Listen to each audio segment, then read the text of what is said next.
Un presidio davanti a Coldiretti, indetto da Fly CGL, Fai Cisl e Will a Will, per chiedere a gran forza un aumento salariale da parte del comparto dei lavoratori agricoli in fase di rinnovo dei contratti provinciali di lavoro scaduti il 31 dicembre 2023.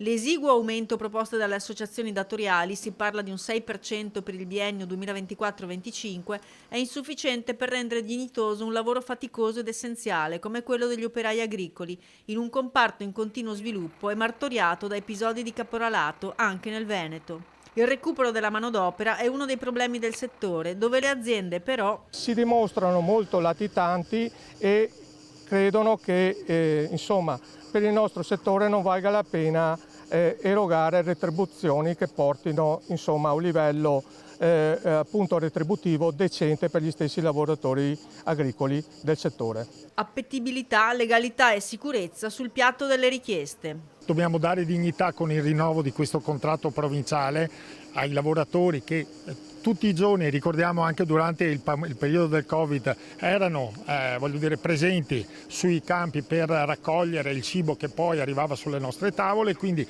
sacrificio è sempre stato fatto e continuano a farlo questi lavoratori ed è giusto che abbiano le loro soddisfazioni. Altri due punti importanti per il rinnovo di questo contratto è anche la legalità nel mondo del lavoro agricolo e anche sicuramente la sicurezza nel lavoro, poiché il settore agricolo insieme a quello edile sono i settori più martoriati da morti sul lavoro. Senza dimenticare appunto i fenomeni di caporalato che con la vendemmia alle porte potranno comparire in modo anche più massiccio. Stiamo riscontrando che nelle campagne del Veneto e nel Trevigiano abbiamo una forte componente di sfruttamento lavorativo.